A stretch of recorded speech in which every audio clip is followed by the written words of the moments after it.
Tarp Sports 2025 Fantasy Football Running Back Tier List. Guys, this is for full point PPR, so in non-PPR or half point PPR, it may change. So ask me in the comments, I'll be happy to answer. Let's get into it. It's a big list, so I'm going to go pretty fast, get right to the point with guys. So if you have any questions, like I said before, please just leave a comment.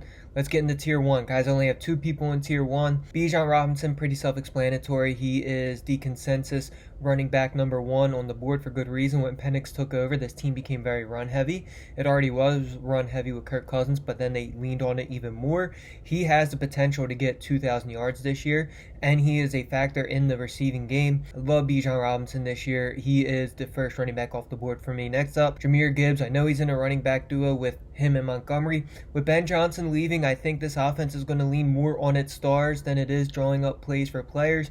And Gibbs is obviously a star. I don't think there's any question at this point in their careers. He is way more talented than Montgomery. And I think they're going to lean on the run game a lot more. I love Gibbs this year. Tier 2, Saquon Barkley. A lot of people are probably looking at me all crazy thinking, why is Barkley on Tier 2 and not Tier 1 after the year he just had? It's because of the history of the 2,000-yard runner. If you don't know the history of the 2,000-yard runner, every single year after these guys rush for 2,000 yards, they're human. Their bodies can only maintain so much work, and they get hurt. The only person that didn't get hurt after rushing for 2,000 yards was CJ2K, and his production went down tremendously. Lost over 500 combined yards his next year. Gentry is an amazing running back, high talent. I can't put him in Tier 1 just because he's a rookie and we don't really know, and he's on the Raiders. I don't know how much the Raiders will be scoring. Next up, Derrick Henry. Derrick Henry, the same old story. The reason why he's not in Tier 1 for me is because of his age. Father Time's eventually going to catch up with him, and I'm not going to be on the wrong side of that because I've been calling it for years, and I've obviously failed for years. If Henry stays healthy, he's going to finish as a top 5 running back. And next up for McCaffrey, same old story. Injuries, man. I don't trust him. If he stays fully healthy, he's the best running back in the NFL for fantasy football. But the issue is he can't stay healthy. I'm not risking a top pick on him. I much rather take Bijan and Gibbs and some of these other guys. Next up is Achane. I used to have Achane in Tier 1, but I came down on him just yesterday. He had a lower body issue. I don't know exactly what it was, but already with the injuries, and if Tua gets hurt, his fantasy production goes way down as well. That's why he's in Tier 2 for me. Next up is Tier 3. Leading off Tier 3 is Jonathan Taylor. This is a running back that is an absolute stud, but the issue with Jonathan Taylor for me, he doesn't really do too much in the passing game, and in a full point PPR, there are just other guys that are going to get way more work than him and points just from reception. Also, he's on the Colts. The Colts this year, I'm not too high on. They have a quarterback tandem of Anthony Richardson and Daniel Jones. I think that hurts him and the team. I don't know how much scoring he's going to be doing. Next up is Josh Jacobs. Josh Jacobs is an absolute stud. We know the Green Bay Packers love to run the ball. I almost had him in Tier 2. I lean Tier 3 just because age, he's getting up there in age, and the Packers, they were extremely run heavy last year, but Jordan Love was dealing with injuries. I think they're going to pass a little bit more. It's going to be closer to 50-50. He doesn't really do too much in the passing game, and last year every single Packers running back besides him was dealing with injuries. I think they're going to work in other guys. Next up, Bucky Irvin. Bucky Irvin's an absolute stud. Had one of the highest missed tackle rates in the entirety of the NFL since it's been getting tracked, so he's an absolute stud. Next up, Brown. Guys, I don't know how much of a talent Chase Brown is. I mean, he's just going to get all the work. He doesn't have much competition at the running back position in Cincinnati, and on one of the most high-powered offenses in the league, you want that running back. Next up, Kyren Williams. Guys, I almost had Kyren Williams in Tier 4, but then he got paid, so I moved him back up to Tier 3 because it shows that they want to use him. They're not going to pay a running back for him to split carries. Let's be honest here. The Rams, when healthy, one of the most high-powered offenses in the league, an offensive genius in McVay. And honestly, if Stafford is dealing with injuries, it could actually benefit Williams with more work. Now, I don't know, scoring-wise, his scoring will probably go down if Stafford's not in, but more work if he's out. And also, they drafted a running back, and they drafted a running back last year, so that's why I was kind of low on him. But after they paid him, I'm completely fine with him in Tier 3. Next up, Tier 4. Kicking off Tier 4 is Breece Hall. I see a lot of guys being low on him. I'm not 100% sure what it is. I know Allen, their other running back, he's getting a ton of praise and they think it's going to be a 1A, 1B, but that 1A is going to be Breece Hall. He's going to be a stud. It's a matter of work, and the Jets offense, I don't know how much they're going to score, if I'm being completely honest. And Justin Fields, he's going to open up the run game, but he's going to take a lot of rushes himself. That's why Hall's in Tier 4. Next up, Chuba Hubbard. I'm the high guy on Chuba Hubbard this year. I actually love Chuba Hubbard this year. I think he is way low in ADP. I get him in almost every draft I do. No competition there in Carolina. Their offense looked a lot better towards the end of the year. Bryce Young was starting to actually pick up the offense. With the way Young was playing, there should be a lot more scoring opportunity for him. Next up, James Cook. James Cook got paid. He's back in camp. Everything good. I think his touchdowns will come down. He had a crazy amount of touchdowns last year. Very abnormal for a Bills running back, so I think he goes down a little bit. But in terms of rushing and receiving, he can do it all. The only thing that scares me with Cook is I think Davis is actually really good, his backup running back, and I think he's going to get some work. Next up, Walker. Same old story with Walker. Walker is always dealing with some type of injury. Walker probably has the best backup running back in the NFL, to where I wouldn't even call Charbonnet a backup running back. I would consider him in a tandem with him, and I think he's going to get a lot of work, and I think Charbonnet is way better in the passing game than Walker is. Next up, Amari Hampton. The signing of Najee Harris originally scared me, but Najee Harris has had nothing but off-season issues. He got hit with a firework in the eye or something crazy like that. I don't even know if he can see out the eye yet, and Hampton has been nothing but good news, so he's in tier 4 on a Chargers offense that I think should be a little bit run heavy. Next up, tier 5. Tier 5, we're kicking it off with James Conner. If James Conner stays completely healthy, I'm going to look like an idiot because he'll probably finish around with the tier 3 guys, but the issue with him, floating around 30-year-old running back, not good history in the NFL, so that's why he's in tier 5. Next up, I got Pollard. Pollard is on a Tennessee Titans offense that is probably not going to score a lot with a rookie quarterback, but they should lean on the run. I think he's going to be an empty back. He's going to get all the yards. He did last year. The scoring's really the issue with him, and I think Tyjae Spears, when healthy, is going to take away a lot of the passing work for him. Next up, Henderson. The Patriots spent a decent draft pick on him, and coming out of college, I mean, he was a receptions beast. In full point PPR, Henderson has the opportunity to get 5 catches per game. He's an absolute stud. Next up, DeAndre Swift. If you've been following me, you know I'm really high on these Bears players this year with the signing of Ben Johnson as their head coach. The only thing that scares me with DeAndre Swift is I think he could have the same issue as Pollard, as to where I think he could be an empty back. I think he's not that good at the goal line. We've seen that many years in a row with Swift, where they take him out towards the goal line on every team he's been on. So I think the scoring is going to be an issue, but he makes up in the passing game. He is a very underrated receiving back. And last but not least, Joe Mixon. Joe Mixon getting up there in age, that's why he's in tier 5, and he's also already dealing with an injury. Now, come week 1 and he's fully healthy, he's going to finish around that tier 4, tier 3, but as of right now, I have him in tier 5. Next up, tier 6. Guys, kicking off tier 6, we got Alvin Kamara. Alvin Kamara is going to get saved by the passing work. The Saints offense probably will be the worst in the NFL. If you see my quarterback breakdown, I already went through that, but as a rusher, Alvin Kamara hasn't looked good as a rusher for about 2 years now. I know he's dealt with injuries and stuff, but I don't think he's had a 30-plus yard rush in almost 2 years. His explosiveness is gone. The only thing that will save him is his pass catching. If it's a non-PPR league, I would have him down near tier 8. And the fact that Kellen Moore does not have a good history at throwing running backs the ball in his offensive scheme scares me a little bit, so Kamara's in tier 6. Next up, Caleb Johnson on the Pittsburgh Steelers. Honestly, him and Warren will probably split carries or split snap, but I'd rather take the upside with Caleb Johnson. I mean, they spent a 3rd-round draft pick on him.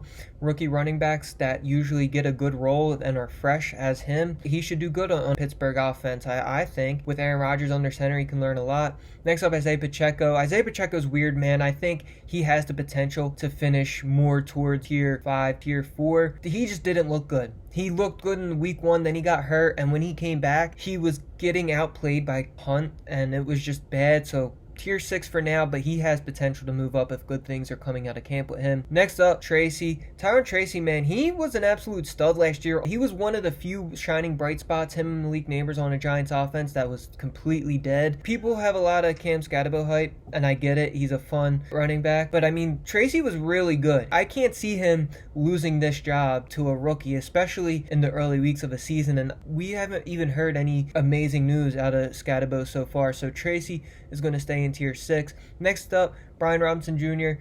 Man, this dude's an absolute legend. He got shot and came back the same week. Came out to many men his first game back. Probably just overexcited with him just because of this Washington team. I think if Terry McLaurin gets paid, that offense can be really good. And we've seen Brian Robinson do really good last year. They drafted a running back, which kind of scares me, but I see people getting really low on him, and I don't understand it. I know that Daniels is going to take away some rushes from him, and they drafted the running back, but his opportunity should still be there. And this is a very run-heavy team. I like Brian Robinson. I think his ADP is blasphemy right now. And next up, RJ Harvey, rookie Denver running back. Denver signed J.K. Dobbins, which made me a little lower on Harvey. I originally had him in tier like 5 or 4, honestly, because he was the only running back on Denver. But they signed J.K. Dobbins. We know the history of Sean Payton, and he loves to use 2 running back. I think there's going to be a lot of split work, and early in the season, I think he's going to make the rookie earn his snaps in comparison to J.K. Dobbins. Next up, tier 7. This is a weird tier for me, so let's get into it. Jaylen Warren kicking off tier 7.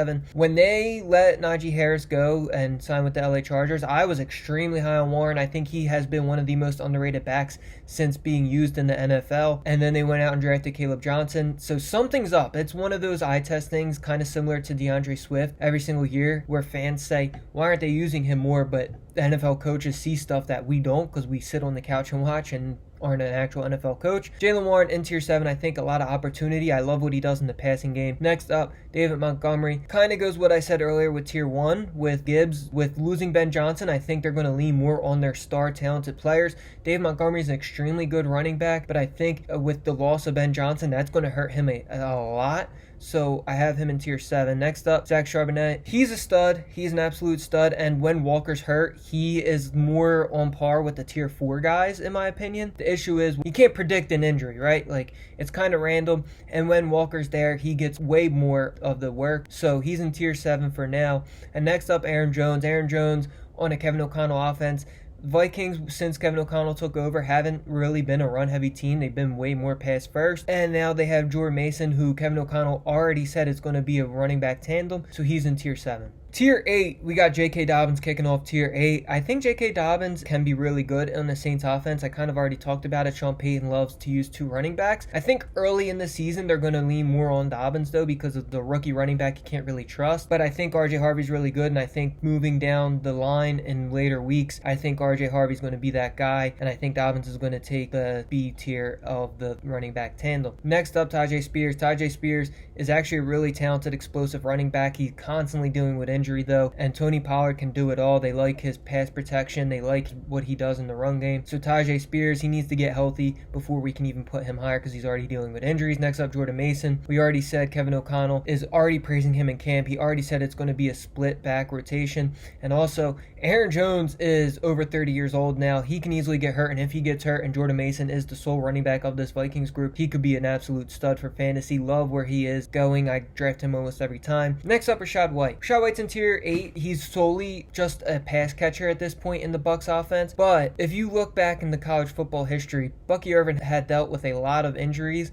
I think White still will get some snaps, but Bucky should get the majority of them. But if Bucky Irvin was to get hurt and Rachaad White took over this backfield again, we've seen what that looks like. He's a starter in fantasy football when it's just him. Next up, Allen on the Jets. Like I already said with Breece Hall, I think it's going to be a 1A and a 1B. That's how the Jets feel, that he's absolutely lighting up eyes in training camp. So he's in tier 8. And then Roschon Johnson, I kind of spoke on him when I spoke about DeAndre Swift. Swift doesn't get used at the goal line. I don't think Johnson is going to get a lot of yards. But if he's getting a touchdown every other week, then he's fantasy relevant and he's in tier 8. Next up, tier 9. This is a loaded tier, but let's get into it. So we got Ramondre Stevenson. Patriots drafted a running back. Ramondre Stevenson really hasn't impressed me, or I don't think anyone, the last couple years. He kind of is what he is. So he's in tier 9. I still think he will be a part of this Patriots offense, but I do think the rookie they drafted will be a lot more involved. Next up, Benson. Back up to James Conner. I already spoke on James Conner. He's extremely old. Draft Benson because I think Conner is going to be dealing with some injuries at that age. Next up, Guerendo. CMC's backup running back. You have to draft. No matter if you draft CMC or not, you have to draft his backup because he's going to get hurt. So draft Guerendo. He could be a league winner. Like if CMC gets an injury and he's out multiple weeks late in the season during playoff time, he could win you a fantasy football league. Draft Guerendo. Next up, Williams. I hear nothing but bad things about him in camp. I've seen reports that with Blue and with Sanders both hurt, that he's not even being considered as, okay, he's the running back 1. They're saying with Blue and Sanders hurt, oh, we don't know who our starting running back is. I think they really want Blue to be the guy. They spent the draft pick on him, and I think Williams might be like the bulk back, but we'll see what happens there. Next up, ETN. ETN and all the Jaguars are going to be low on this list because they could be in a 3-4 running back tandem, especially how last year went. Next up, Blue. Guys, Dallas drafted him. He was really good in Texas, But that Texas offense is something different in college football, so we'll see how it translates into the NFL. But even with him hurt, he's still being considered the running back one in camp. So if he turns out to be the guy in Dallas, he could be really good. Next up, Najee Harris. Not really too sure about him right now. I don't even know if he can see out his one eye with the firework incident that he had. Praying for him. Hope he's good. I wish nothing but good things for these guys. But I mean, nothing but terrible news so far this preseason. And next up, Samson, rookie running back on Cleveland. Junkins has terrible things, being accused of terrible things. Look up his name, you'll see it. I don't even know if the Browns let him sign his rookie contract yet. And Samson is a rookie. He looked really good in college. He was drafted for a reason. And if Junkins doesn't get out of this legal battle that he's in right now, Samson could be an absolute steal. So that's tier 9. Next up, Tyler Algier, guys. Algier is actually a pretty decent running back, and he's probably not going to get that much work, but I have him in tier 10 because if Bijan Robinson gets hurt, Tyler Algier is going to be able to be fantasy relevant. Next up, Tank Bigsby. Same thing with ETN. Honestly, I think about swapping him and ETN all the time just because he was so much better when he played in comparison to ETN. But that's going to be a running back depth chart that I would just want no parts of. I think each week it's going to be someone different doing good. Next up, Mitchell. He looks really good in preseason so far. He's an absolute stud when he gets the ball, and he dealt with injuries last year, and he's back, and he looks better than ever. And if 30-something-year-old Derrick Henry gets hurt, he's going to be a league winner. With a healthy Derrick Henry, I don't think he's going to be that relevant. Next up, Scatabo. Haven't really heard good things about him. I think he should get a little bit of work to be considered a bench piece, but I think he's more of a handcuff. Next up, Jerome Ford. Everything I said about Dylan Sampson goes towards Jerome Ford. Based off ADP, I think he's an absolute steal, but we kind of know what Ford is, so that's why I have Sampson higher than him, because I like the ceiling of Sampson, but Ford's floor is way higher. And then next up, Ollie Gordon. We already seen Achane dealing with injuries, and in the preseason games, he has been absolutely outshining right in Miami. So I think Ollie Gordon will be the RB2. And if Achane goes down, you want some Ollie Gordon. Make sure you stash him on your bench in deeper leagues. Tier 11, at this point on, it's more just handcuffs that probably you're not drafting unless you're in a deeper league. So you got Austin Eckler. He looks washed, but he might still get some work in the passing game. Rico Dowdle, great handcuff if you draft Chuba Hubbard. If he goes down, he's the only running back there. Blake Corum, they drafted him last year. They drafted a running back this year as well, so not too high on him. Next up, Hill on Baltimore. He gets used in the passing game over there in Baltimore. He has sneaky games where he can get like 10 PPR fantasy points. Next up, Kareem Hunt. For some reason, he's going to stay fantasy relevant. He manages to stay fantasy relevant every year. Next up, Davis. If Cook goes down, I think Davis could be a potential league winner. Next up, Tootin, one of the three-headed guys I've been talking about in Jacksonville. Judkins, if Judkins gets his name cleared in a legal battle, he should be an absolute stud. He has all the skill set in the world. I hope what he's being accused for is false, and I hope he is a good person, but until he signs his rookie contract, I don't really want to take a chance because you're just wasting a pick. Next up, Marks on Houston. Mixon's already dealing with injuries. There's not a lot of other options there in Houston. Take a chance on the rookie Marks. And then next up, Wright. I already said I think Ollie Gordon's going to be the RB2 there, but if Achane does go down, I don't think they're going to lean on a rookie to take all the work. So draft Wright just in case. Here, well, we got Nick Chubb. I don't think Nick Chubb is going to be anything, but just in case he is, we know what he can be. Next up, Neal on New Orleans. Alvin Kamara's getting older. If you draft Alvin Kamara, I don't even think he's worth handcuffing because the Saints offense is so bad, but if you're into that, you can draft Neal.